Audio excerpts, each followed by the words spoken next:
হঠাৎ দেখলাম দীর্ঘ একটা ছায়া আলোক আড়াল করে এ ঘর থেকে অন্য ঘরে চলে গেল। চমকে উঠে বসলাম।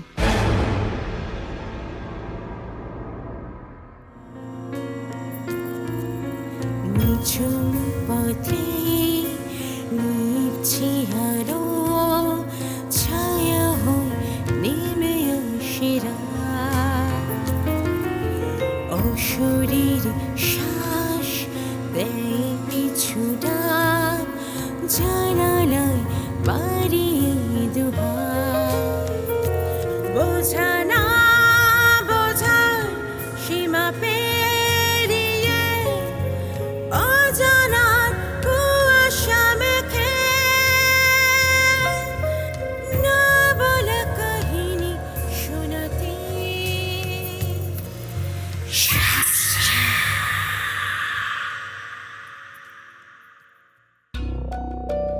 নমস্কার, জানা অজানার মাঝে থেকে আমি পৌলমী চলে এসেছি আপনাদের গল্প শোনাতে। শ্রোতা বন্ধুরা, আজ আমি যে গল্পটা আপনাদের শোনাতে চলেছি, এই গল্পটি কিন্তু যথেষ্ট পুরনো গল্প। গল্পের লেখক শ্রী হরিনারায়ণ চট্টোপাধ্যায়। গল্পের নাম ভূত নেই। আচ্ছা, এই ভূত আছে কি নেই এই নিয়ে কিন্তু অনেক বিতর্ক। যাকে আর বেকার গল্প করে সময় নষ্ট করব না, শুনতে থাকুন লেখক হরিনারায়ণ চট্টোপাধ্যায়ের কলমে ভূত নেই। হরিনারায়ণ বাবু পেশায় একজন চাকুরিজীবী ও একই সাথে একজন স্বনামধন্য লেখক।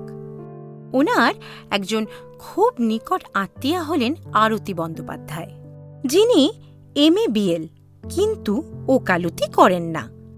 বেসরকারি অফিসের আইন বিভাগের উচ্চপদস্থ অফিসার। আরতি দেবী থাকতেন পাইকপাড়ায় এক বান্ধবীর সঙ্গে একটি ফ্ল্যাট নিয়ে। বান্ধবীটি স্কুলের শিক্ষিকা। জীবন দুজনের বেশ ভালোই কাটছিল। ছুটির দিনে সিনেমা কিংবা আরও অনেক বান্ধবী মিলে বনভোজন অথবা গড়ের মাঠে প্রদর্শনী দেখতে যাওয়া। হঠাৎ আরতির বিয়ে ঠিক হল।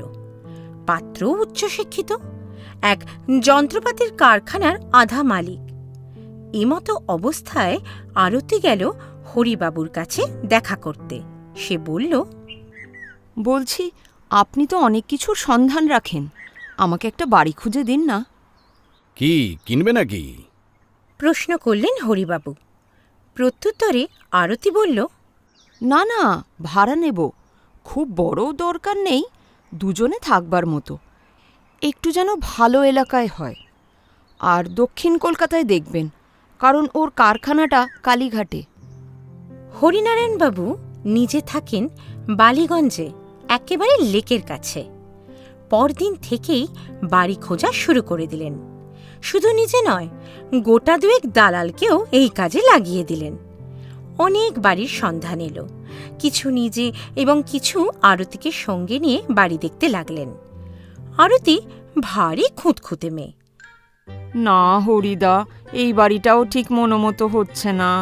সে কি, এই বাড়িটা তো বেশ সুন্দর, কত খোলামেলা, আলো বাতাস, জলেরও তো কোনো সমস্যা নেই। তাহলে কি সমস্যা?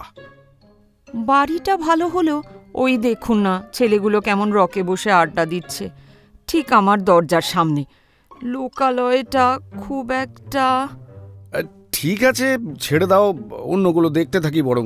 নেবে না যখন, ছেড়েই দাও। সুতরাং কোনো বাড়ি আরতির পছন্দ হল না।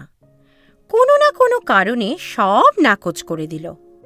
3 মাস খোঁজাখুঁজি করার পর কালীঘাট অঞ্চলে একটি বাড়ির সন্ধান মিলল। পার্কের সামনে প্রায় নতুন বাড়ি, সদ্য রং করা হয়েছে। খানতিনে কামরা, বারান্দা, বাথরুম, আবার ওরই মধ্যে এক ফালি উঠোনও আছে। সেই অনুপাতে ভাড়াও খুব বেশি নয়, 220 টাকা। বাড়ির মালিক পাশের বাড়িতেই থাকেন। এই বাড়িটি আরতির পছন্দ হয়ে গেল। শুধু আরতির নয়, তার স্বামী আশিসেরও। আর দেরি না করে সেই দিনই 2 মাসের ভাড়া আগাম দেওয়া হল। মাসখানেক পর হরিবাবু আরতির বাড়িতে বেড়াতে গেলেন। আসছি। আরে কি সৌভাগ্য! আসুন আসুন, ভেতরে আসুন হরিদা। তা আরতি কোথায়? রান্না করে। এই কোথায় গেলে? কে এসছেন দেখে যাও। আসছি। কে এসেছেন? আরে হরিদা, আপনি কি মনে করে? আরে এই এদিকে এক প্রকাশকের বাড়িতে এসেছিলাম, বুঝলে? তা ভাবলাম তোমাদের সঙ্গেও একটু দেখা করে যাই। নতুন বাসায় দুটিতে মিলে কেমন সংসার করছো একটু দেখে যাই, তাই এলাম আর কি। বেশ করেছেন। চা খাবেন তো? হ্যাঁ, সে একটু খেতেই পারি, তবে আগে একটু তোমাদের নতুন বাড়িটা ঘুরে দেখব। বাহ, চমৎকার সাজিয়েছো দেখছি। হ্যাঁ, আরে আপনি আমার সাথে আসুন হরিদা। চলুন বারান্দাতেই আগে যাই। আরতি, তুমি বরং এক কাজ করো, আমাদের তিনজনের চাটাই বারান্দায় নিয়ে এসো, কেমন? আসুন। ঠিক আছে, আসছি। বাহ, হ্যাঁ, বেশ সুন্দর সুন্দর আসবাব দিয়ে সাজিয়েছো তোমরা। বাহ বাহ বাহ বাহ বাহ! আহ, উঠোনটাতে তো অসাধারণ সব ফুলের গাছও লাগিয়েছো দেখছি। আহ, বেল জুঁয়ের গন্ধে তো পুরো একেবারে মমো করছে। আর ওদিকটাতে সব বিদেশি ফুল, ডালিয়া, পপি। হলিহকও রয়েছে। বাহ, চমৎকার! আরে বাবা, চাও এসে গেছে। আচ্ছা আরতি, তুমি তো বেশ পাক্কা গৃহিণী হয়ে উঠেছো দেখছি। এত সুন্দর করে তোমরা বাড়িটাকে সাজিয়েছো, বোঝাই যাচ্ছে দুটিতে মিলে বেশ জমিয়ে সংসার করছো। কি এই সব কিছুই সম্ভব হয়েছে আপনারই জন্যে। দারুণ হয়েছে চাটা। হ্যাঁ, না না, আমার কথা বলছো কেন? আমি আবার কি করলাম? বারে, আপনি যদি না এত সুন্দর বাড়িটা খুঁজে দিতেন, তাহলে কি এই এত শখ পূরণ হতো? সত্যি কি জ্বালাই না জ্বালিয়েছি আপনাকে। প্রায় প্রতিদিনই আপনি নিজের কাজ ফেলে আমার জন্য বাড়ি খুঁজেছেন। কি বলে যে আপনাকে ধন্যবাদ দেব। আরে থামো দেখিনি, অত পাকামো করো না। আরে তুমি তো আমাদের হলে গিয়ে আত্মীয়া। আরে এইটুকু যদি না পাশে থাকতে পারি, তাহলে কিসের আত্মীয়তা বলো দেখি? হ্যাঁ, না না দাদা, আজকালকার দিনে কেউই কারোর জন্য এতটা নিঃস্বার্থভাবে করে না। আপনি আমাদের জন্য যা করেছেন, শুধু ধন্যবাদ দিয়ে আপনাকে ছোট করব না। একদিন আমাদের বাড়িতে আপনি সপরিবারে আসুন না, জমিয়ে খাওয়া দাওয়া, গল্পগুজব হবেক্ষণ। আরে এ তো অতি উত্তম প্রস্তাব, নিশ্চয়ই আসবো। তবে আজ উঠি কেমন, পরে একদিন আসবো। সেদিনের মতো হরিবাবু বিদায় নিলেন। এরপর অনেক দিন আরতিদের সাথে ওনার দেখা হয়নি। অফিসের কাজে ওনাকে দিল্লি যেতে হয়েছিল। সেখানে প্রায় 3 মাস কাটিয়ে কানপুর, সেখানেও প্রায় 1 মাসের ওপর লেগে গিয়েছিল। প্রায় 5 মাস পর উনি কলকাতায় ফিরেছেন। একদিন ছুটির দিনে বন্ধুবান্ধব নিয়ে হরিবাবু গল্প করছিলেন। এমন সময় আরতি এসে ঢুকল। এসব আজগুবি কথা তুমি পাও কোত্থেকে বলো তো? আজগবি বললেই হলো। এই হরি, তুমি বলো তো দেখি। আরে না না, আমি তো বেল বাজলো মনে হলো। এই দাঁড়াও তো, একটু দেখে আসি। আরে এ কি আরতি, তুমি? এ কি চেহারা হয়েছে তোমার? এসো এসো, ভেতরে এসো, ভেতরে এসো। হরিদা, আমার আপনার সাথে খুব জরুরি কথা আছে, কিন্তু আপনি বোধ করি ব্যস্ত না? তাহলে কি পরে? আরে না না, আজ ছুটির দিন, তাই ওই বন্ধুরা মিলে একটু আড্ডা দিচ্ছিলাম। আরে তুমি বসো না, বসো। ওরাও আর কিছুক্ষণের মধ্যেই বিদায় নেবে, বসো। আমি তাহলে ভিতরের ঘরে অপেক্ষা করছি। ওনারা চলে গেলে না হয় আপনি আসুন। আরতি চুপচাপ কেমন যেন ম্লান হয়ে ভিতরের ঘরে গিয়ে বসল। হরিবাবুর বন্ধুরা বিদায় হতে উনিও গেলেন আরতির কাছে। দেখলেন আরতি চুপচাপ সোফার ওপর বসে আছে। হরিবাবুকে দেখা মাত্রই বলল, এসেছেন? আসলে খুব জরুরি কথা আছে আপনার সাথে, তাই এভাবে না বলে। আরে ঠিক আছে ঠিক আছে, কিন্তু কি হয়েছে বলো তো? হ্যাঁ, শরীর টরীর খারাপ নাকি? চেহারাটা কেমন যেন দেখাচ্ছে। রাতে একেবারেই ঘুম হচ্ছে না। সে কি? আরে ডাক্তার দেখাও, নইলে যে শক্ত অসুখে পড়ে যাবে। না না না না না, ডাক্তার কিচ্ছু করতে পারবে না। তার মানে? মানে বাড়িটা ভালো নয়। সে কি? স্যাঁতস্যাঁতে বা অন্ধকার এমন তো নয়, রোদ বাতাসও প্রচুর। কত সুন্দর করে সাজিয়েছ তোমরা, তাহলে কি অসুবিধে? সেসব কিছু নয়, অন্য অন্য ভয় আছে। অন্য ভয়? আমি ঠিক বুঝতে পারলাম না তো, একটু খুলে বলো। আরতি কিছুক্ষণ কি যেন ভাবল, তারপর আস্তে আস্তে বলল, ও বাড়িতে আমরা দুজনে ছাড়াও অন্য একজন আছে। অন্য একজন আছে মানে? সে কি? তাকে চেনো তুমি? হ্যাঁ চিনি, মানে দেখেছি তাকে মাঝে মাঝে গভীর রাতে দেখা যায়। অন্য লোক হলে কথাটা হেসেই উড়িয়ে দিত, হয়তো শুনতেই চাইত না, কিংবা ভাবত আরতির মানসিক বিকার হয়েছে। কিন্তু হরিনারায়ণ বাবু মৃত্যুর পরে আত্মার অস্তিত্বে বিশ্বাসী। ওনার স্থির ধারণা, যারা অতৃপ্ত কামনা বাসনা নিয়ে এই পৃথিবী ছেড়ে যেতে বাধ্য হয়, তারা আবার ফিরে আসে, কখনো বায়বীয় মূর্তি, কখনো বা মানুষের রূপ ধরে ফেলে যাওয়া সংসারের মাঝখানে ঘুরে বেড়ায়। হরিবাবু এবার একটু চিন্তিত হয়ে বললেন, বলছি আরতি, বিষয়টা আরেকটু পরিষ্কার করে বলো দেখি। বলছি।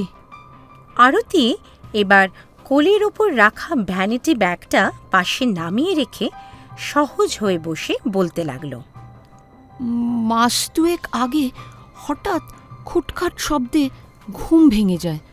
মনে হলো বাইরের ঘরে যেন কার পায়ের আওয়াজ। আশিস পাশেই শুয়েছিল, তার ঘুমের বহর তো জানোই। বুকের ওপর দিয়ে 1 ব্যাটালিয়ন সৈন্য চলে গেলেও তার ঘুম ভাঙবে না। কাজেই তাকে ডাকার চেষ্টা না করেই নিজেই উঠে পড়লাম। ভীতু এ বদনাম কেউ দিতে পারবে না, বরং সবাই জানে আমি রীতিমতো সাহসী। প্রথমে জানলা দিয়ে দেখলাম, কই কিছু তো দেখতে পাচ্ছি না, কাউকেই তো দেখা যাচ্ছে না। কিন্তু এই খুটখাট শব্দটা কিসের? যেন মনে হচ্ছে খরম পায়ে কেউ পায়চারি করছে। একবার রান্নাঘরটা দেখি তো। আজ রাতে তো মাংস রান্না করেছিলাম, প্লেটের উপরে হাড়ের টুকরোগুলো পড়ে আছে। খুব সম্ভবত ইঁদুরগুলো ওই হাড়ের টুকরোগুলো বাইরে নিয়ে এসে খুটখাট শব্দ করছে। যাই, গিয়ে শুয়ে পড়ি। কাল সকালে ইঁদুর বাবাজিদের মজা দেখাবো। আর এনাকে দেখো, ঘুমিয়েই চলেছে নাক ডেকে। ধুস! কিন্তু তখন আমার ঘুম এলো না। একবার ঘুম ভেঙে গেলে চট করে ঘুম আমার আসে না। এপাশ ওপাশ করতে লাগলাম। পাশের লোকটা অকাতরে নিদ্রা যাচ্ছে, নাক দিয়ে বিচিত্র ধ্বনি বের হচ্ছে। ঘরে হালকা সবুজ রঙের একটা বাতি জ্বলছিল। অন্ধকারে আমি আবার ঘুমোতে পারি না, এ আমার ছেলেবেলার অভ্যেস। হঠাৎ দেখলাম দীর্ঘ একটা ছায়া আলোক আড়াল করে এ ঘর থেকে অন্য ঘরে চলে গেল। চমকে উঠে বসলাম। কে? এই শুনছো? ওঠো ওঠো, ঘরের মধ্যে কি ঢুকেছে? আরে কে? লিড দিয়ে দাও না।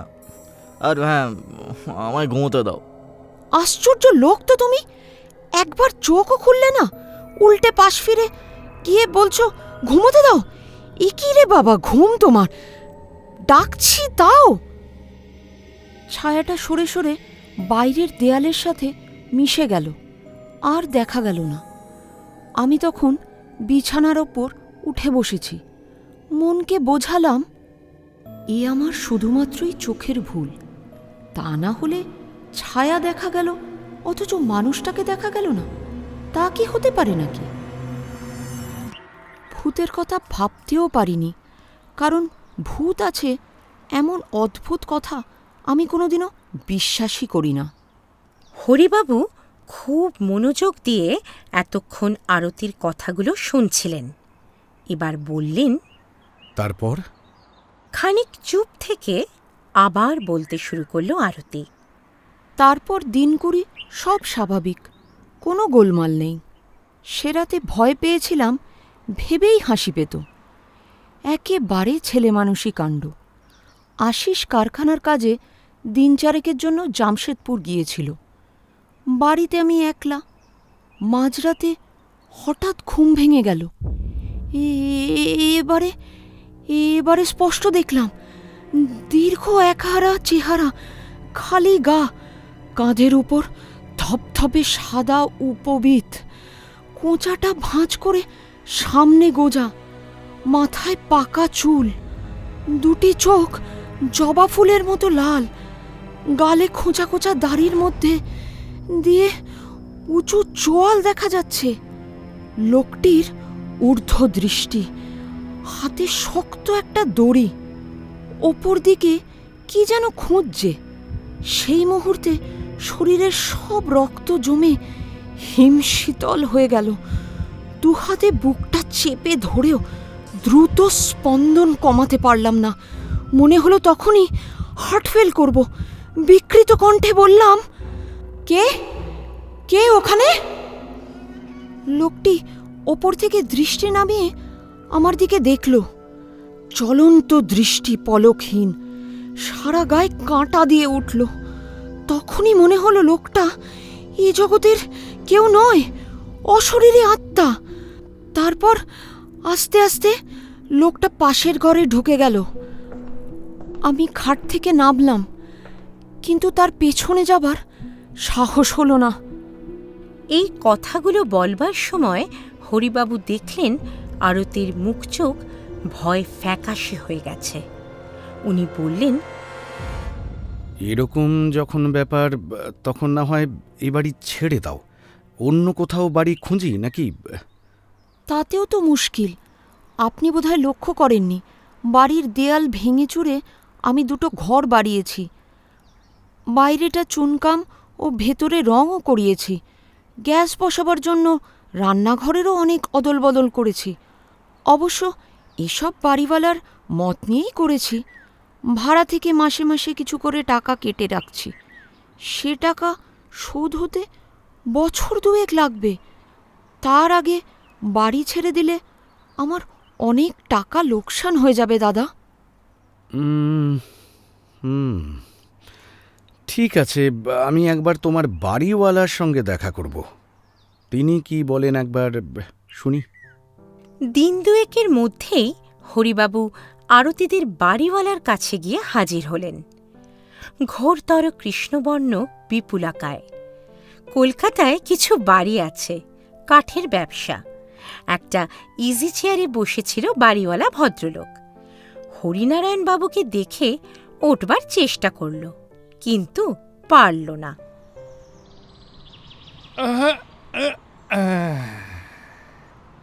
কি খবর আমার কাছে হঠাৎ? বলছি, একটু বিশেষ দরকারে এসেছিলাম আপনার কাছে। কি দরকার বলুন? দেখুন, আমার আত্মীয় আরতি ও আশিস আপনার ভাড়াটিয়া। তো আরতি সেদিন বলছিল যে... হরিবাবু আরতির কাছে শোনা সব কিছু ওনাকে বললেন। শেষকালে জিজ্ঞাসা করলেন, আচ্ছা, ঠিক করে বলুন তো, ও বাড়িটার কি কোনো দোষ আছে? ওহ বাবা, দোষ মানে? দোষ মানে মানে কেউ কি ও বাড়িতে অপঘাতে মারা গিয়েছিলেন? মানে আগের কোনো ভাড়াটে টাড়াটে? না না না না, দেখুন মশাই, এর আগে মাত্র 2 ঘর ভাড়াটে ছিল। আরে অপঘাতে তো দূরের কথা, এমনি মৃত্যু কারো হয়নি। তাছাড়া এ বিজ্ঞানের যুগে মানুষ যখন পায়চারি করার জন্য চাঁদে যাচ্ছে, তখন কি সব ভূত প্রেতের কাহিনী আমদানি করছেন বলুন দেখি? হ্যাঁ, আরে সব বলে অহেতুক আমার বাড়িটার বদনাম রটাবেন না, দয়া করে রটাবেন না। কিন্তু ঠিক আছে, আমি আসছি এখন। হ্যাঁ হ্যাঁ, আসুন আসুন, যত সব। হরিবাবু বাড়িওয়ালার সাথে বেকার তর্ক না করে বিদায় নিলেন, কারণ ওনার মতে অনেক বিষয় আছে যা তর্ক করে বোঝানো যায় না, স্থূল উদাহরণ দেওয়া যেখানে সম্ভব নয়। তারপর মাস 2 আরতির কোনো খবর নেই। হরিবাবু নিশ্চিন্ত হলেন। মাস 2 হয়ে গেল, আরতি যখন আর কোনো খবর দিল না এ ব্যাপারে, তাহলে নিশ্চয়ই সব সমস্যা মিটে গেছে। যাক বাবা, অপদেবতার উপদ্রব তাহলে আর নেই, সব শান্ত আছে। কিন্তু ওনার এই ধারণা ভুল প্রমাণ করে একদিন সকালে আশিস এলো। কোটরগত চোখ, বিবর্ণ মুখ, ঘোলাটে দৃষ্টি। হরিবাবু আশিসের এহেন চেহারা দেখে জিজ্ঞাসা করলেন, কি হে, শরীর টরীর খারাপ নাকি? আরতি কেমন আছে? হরিবাবুর প্রশ্নের উত্তর না দিয়ে আশিস অস্পষ্ট গলায় বলল, একটু জল দিন না।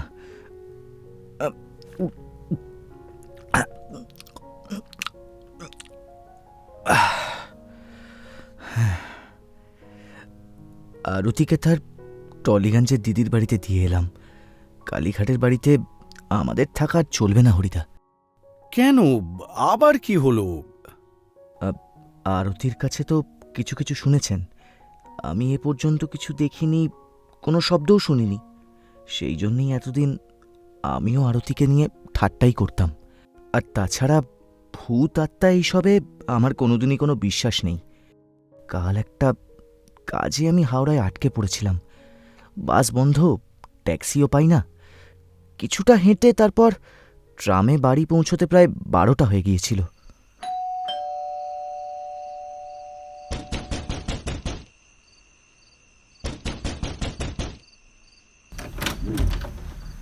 কি গো, তোমার এত রাত হলো? আমার যে কি দুশ্চিন্তা হচ্ছিল, কি বলবো। আর বলো না, বাস বন্ধ, কতক্ষণ অপেক্ষা করলাম, একটা ট্যাক্সিও পেলাম না। তাই খানিকটা হেঁটে গিয়ে একটা ট্রাম পেলাম, সেটাতেই উঠে পড়লাম বুঝলে। এই ট্রামে করে আসতে গিয়ে এত দেরি হয়ে গেল না। ঠিক, তুমি ফ্রেশ হয়ে নাও, আমি খাবার বাড়ছি। হ্যাঁ, সেই ভালো, বড্ড খিদে পেয়েছে গো। তারপর আরতিকে খাবার সাজাতে বলে আমি হাত মুখ ধোয়ার জন্যে বাথরুমে ঢুকে পড়লাম। নিচু হয়ে বেসিনে মুখ ধুয়ে সোজা হয়ে দাঁড়াতেই মাথায় ঠক করে কি একটা যেন লাগলো। আমি ভাবলাম, বাথরুমে আবার কে কি রাখলো, যার জন্য মাথায় ঠোকা খেলাম। একটু কমজোর বাতি, কিন্তু সে বাতিতে দেখতে কোনো অসুবিধে হলো না। ঠান্ডা একটা বরফের স্রোত আমার মেরুদণ্ড বেয়ে নেমে গেল। বাথরুমটা অ্যাসবেস্টসের ছাউনি দেয়া। এর আগে অবশ্য টালির ছাদ ছিল, আমরাই খরচ করে অ্যাসবেস্টস দিয়েছিলাম। ওপরে 2টো কাঠের কড়ি, ওই কড়ি থেকে একটা দড়িতে দেহটা ঝুলছে, গলায় দড়ির ফাঁস, মাথাটা একদিকে কাত হয়ে পড়েছে, 2টো চোখ আধবোঝা, জিভটা অনেকখানি বের হয়ে গেছে। বোধহয় জিভের ওপর দাঁতের চাপ পড়েছিল, তাই জিভ কেটে রক্তের ফোঁটা ঝরে পড়ছে, কিছুটা দেহের ওপর আর কিছুটা মেঝেতে।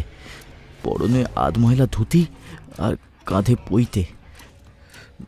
মাথা উঁচু করবার সময় ঝুলন্ত দেহের পা আমার মাথায় ঠেকে গিয়েছিল। আমি সবকিছু ভুলে চেঁচিয়ে উঠেছিলাম, আহ আহ আরতি, আরতি! আরতি আমার অপেক্ষায় খাবার টেবিলে বসেছিল। আরতি! আশিসের গলা না? হ্যাঁ, আসছি। কি হয়েছে?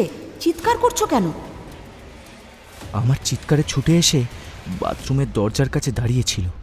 প্রথমে সে কিছু বুঝতে পারিনি, তারপর, আরতি, আরতি, ওপরে দেখো! ও মা গো! আরতি মেঝের ওপরে ছিটকে পড়ে অজ্ঞান হয়ে গিয়েছিল। ওর মুখে জলের ঝাপটা দিয়ে কোনো রকমে জ্ঞান ফিরিয়ে আনলাম। আরতি, আরতি, চোখ খোলো! আরতি! উফ, কি কি বিভৎস! কি বিভৎস! আর আর পারছি না। চলো এখান থেকে, চলো। আরে, তোমার গা তো জ্বরে পুড়ে যাচ্ছে। চলো বাইরের ঘরে গিয়ে বসি, চলো। তারপর বাকি রাতটা দুজনে বাইরের ঘরে বসে কাটালাম। ভোরের আলো ফুটতেই সঙ্গে সঙ্গে প্রথম ট্রামটা ধরে আরতিকে নিয়ে যখন তার দিদির বাড়িতে এলাম, তখন আরতির গায়ে বেশ জ্বর, দুটো চোখ গরম চার মতন লাল। দিদি ডাক্তারকে ফোন করে বাড়িতেই ডেকে আনলেন। ডাক্তারবাবু দেখলেন। তারপরে আমি আরতিকে ওষুধ খাইয়ে আপনার কাছে ছুটে এলাম। বুঝলাম। তা আরতি এখন আছে কেমন? খুব একটা ভালো নয়। বিকারের ঘরে আবার মাঝে মাঝে চেঁচিয়ে উঠছে।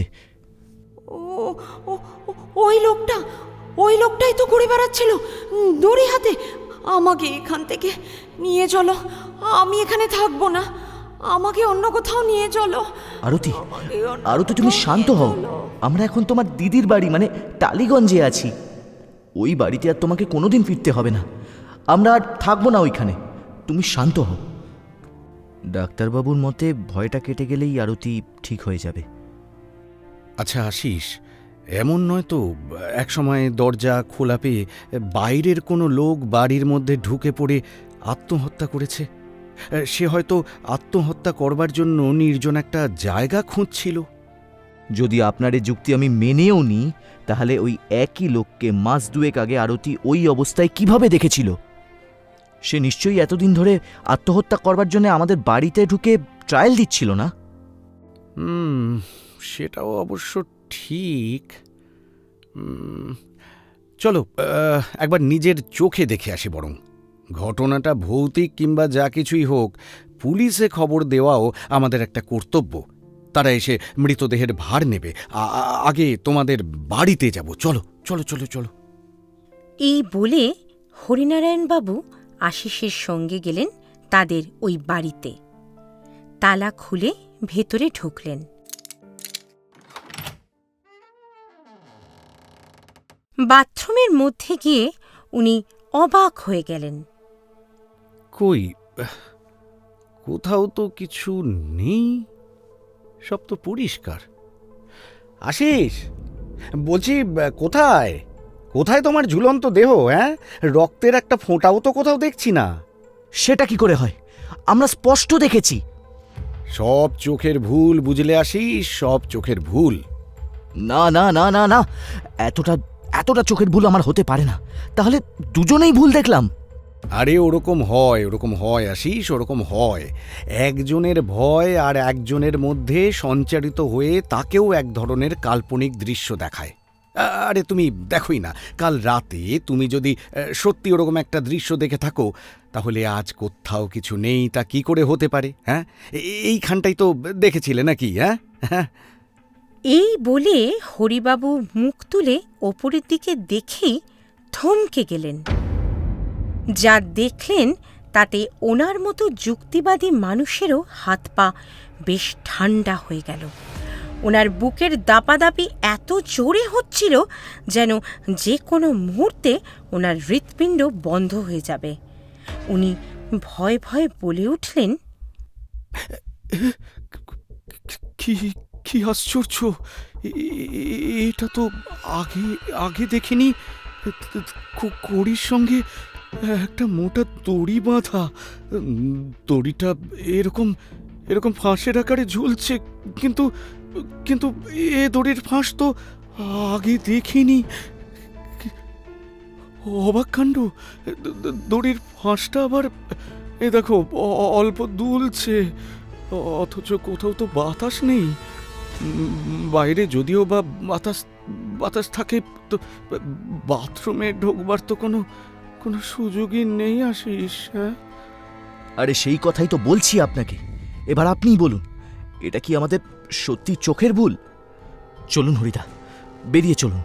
এখানে আর এক মুহূর্তও থাকা যাবে না। চলুন। দেখো আশিস, এটা কোনো মানুষের কারসাজি হওয়া কিন্তু সম্ভব নয়। আমি সত্যিই কোনো যুক্তিতর্ক বিচার করেও সমাধান করতে পারছি না। তোমরা তোমরা আর এ বাড়িতে থেকো না আশিস, এ বাড়িতে আর থেকো না। থাকতে পারবো না হরিদা। অন্য কোথাও যেরকমই হোক, যেভাবেই হোক, আমাদের বাড়ি খুঁজতে হবে। আর্থিক লোকসান যা হয়েছে তা হয়েছে, ও পরে আমি পুষিয়ে নেব। কিন্তু এখানে থেকে বেঘরে প্রাণটা তো খোয়াতে পারবো না। আরতি ও আশিস ওই বাড়িতে আর ফিরে যায়নি। ভবানীপুরে একটা বাড়ি ঠিক করে ওরা উঠে গিয়েছিল, আর্থিক লোকসান সত্ত্বেও। এই ঘটনার প্রায় মাস তিনেক পর এক বিকেলে হরিনারায়ণবাবু কালীঘাট পার্ক দিয়ে যাচ্ছিলেন। হঠাৎ আরতিদের সেই বাড়িওয়ালার সঙ্গে দেখা হয়ে গেল। বাড়িওয়ালা ভদ্রলোকটি বেঞ্চে বসেছিলেন। হরিনারায়ণ তার পাশে বসে পড়ে জিজ্ঞাসা করলেন, এই যে মশাই, সত্যি কথা বলুন তো এবার। ঝেড়ে কাশুন। আপনার বাড়িটার কি রহস্য সেটা এবার বলুন। আমার আত্মীয়টি তো থাকতে পারলো না, পালালো। এই দেখো, রহস্য আবার কি? হ্যাঁ, কোনো রহস্য নেই। আপনার আত্মীয় কেন থাকতে পারেনি সেটা তাকে গিয়ে জিজ্ঞাসা করুন। আমায় খামাখা বিরক্ত করছেন কেন? একটু পার্কে বসে বাতাস খাচ্ছিলাম, আপনার সহ্য হলো না বুঝি? কি জ্বালা! এই বলে উনি উঠতে যাচ্ছিলেন, কিন্তু চেহারার ভারে সময় খানিক অধিক লাগায় হরিবাবু সেই সুযোগে ওনার পথ আটকে দাঁড়ালেন এবং অত্যন্ত গম্ভীর স্বরে বললেন, খবরদার, উত্তর না দিয়ে এক পাও যদি এগিয়েছেন, আমি প্রথমে চিৎকার করে লোক জড়ো করব, তারপর পুলিশে খবর দেব, তারপর পুলিশই সব ব্যবস্থা করবে। পার্কের বাতাসের বদলে থানার বাতাস যদি খেতে না চান, তাহলে এক্ষুনি সব সত্যি কথা বলুন। লজ্জা করে না আপনার? হ্যাঁ, লজ্জা করে না? এভাবে আপনি নিজের স্বার্থে অন্যের জীবন নিয়ে খেলছেন। লজ্জা হওয়া উচিত। এই দেখো দেখো, ওসবের কি দরকার? দুজন ভদ্রলোকের মাঝে বেকার পুলিশি ঝামেলা ডেকে আনবেন কেন? আপনি বলুন কি জানতে চান, আমি সব বলে দিচ্ছি। বাড়িওয়ালাটি প্রথমে বলতে না চাইলেও হরিনারায়ণবাবুর আচরণে খানিক ভীত সন্ত্রস্ত হয়ে বললেন, আজ থেকে প্রায় বছর 10 আগে এক বুড়ো ভদ্রলোক এই বাড়িতে আত্মহত্যা করেছিলেন। পেটে শুল বেদনা ছিল। একদিন বাড়ির সবাই নিমন্ত্রণ খেতে গেছিল, তখন বুড়ো বাথরুমে গলায় দড়ি দেয়। তারপর থেকে যারা ভাড়াটে আসে তারাই ভয় পায়, বেশি দিন টিকতে পারে না। হ্যাঁ, সবই বুঝলাম। তো গয়ায় পিণ্ডদানের ব্যবস্থা করেননি কেন? করার চেষ্টা করেছি মশাই, অনেকবার করেছি। প্রত্যেকবার একটা না একটা বিপদ। বুড়োর আত্মীয়রা গয়া গিয়েছিল পিণ্ড দিতে। 3 দিন ধরে দারুণ ঝড় বৃষ্টি, ধর্মশালা থেকে বের হতেই পারল না। আমি নিজে একবার গিয়েছিলাম। ওহ বাবা! ট্রেন থেকে নামতে গিয়ে স্টেশনে পা পিছলে পড়ে 1 মাস হাসপাতালে শয্যাগত। কি জ্বালা! পুরোহিত দিয়ে শান্তি সস্তায়নের আয়োজন করারও চেষ্টা করেছিলাম, সেখানেও বিপত্তি। সেখানে আবার কি বিপত্তি হলো? আর বলবেন না মশাই, সেই পুরোহিত আসনে বসবার সাথে সাথেই ওম হ্রিং হ্রিং ওম চন্ডমায় নমঃ, ওম হ্রিং হ্রিং শ্রী শ্রী চন্ডমায় নমঃ। ওরে বাবা রে বাঁচাও! ছাদ ভেঙে একটা চামড় তার মাথায় পড়ল। পুরোহিত জ্ঞান হারিয়ে মেঝের ওপর লুটিয়ে পড়ল। কি জ্বালা! ব্যাস, তারপর থেকে আর কোনো পুরোহিত আসতে রাজি হলো না। আমি কি করি বলুন দিকি? হ্যাঁ, অথচ বাড়িটাকেও তো খালি রাখতে পারি না। কি জ্বালা! ভাড়া না দিলে আমারই বা চলে কেমন করে? বাড়িওয়ালার প্রশ্নের উত্তর হরিনারায়ণের জানা ছিল না, সুতরাং উনি কোনো উত্তর দিতে না পেরে ফিরে গিয়েছিলেন। কিন্তু ওনার শুধু একটাই কথা মনে হয়েছে, পৃথিবীর সব অবিশ্বাসী মানুষদের জড়ো করে চিৎকার করে বলি, যাঁরা মনে করেন মৃত্যুর সঙ্গে সঙ্গেই সব শেষ হয়ে যায়, প্রেতজনী বলে কিছু নেই, তাঁরা কালীঘাট অঞ্চলের এই বাড়িটায় রাত কাটিয়ে যান। বাড়িটা এখনো খালি আছে, আর ঠিকানা আমার থেকে সংগ্রহ করে নিয়ে যাবেন। অবশ্য আমি ভালো মন্দ হয়ে গেলে কোনো কিছুর জন্য দায়ী থাকব না। এই বলে আমাকে একটা লিখিত চুক্তিপত্র কিন্তু দিতে হবে।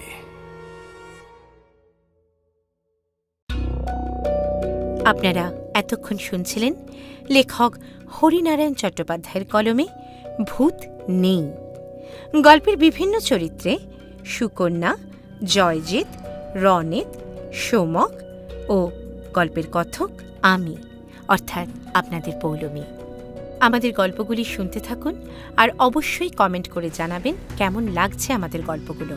আর আপনাদেরও যদি কোনো রিকোয়েস্ট থাকে, মানে কোনো গল্প যদি আপনারা শুনতে চান, সেটাও জানাতে পারেন। ভালো থাকুন, সুস্থ থাকুন, শুনতে থাকুন জানা অজানার মাঝে।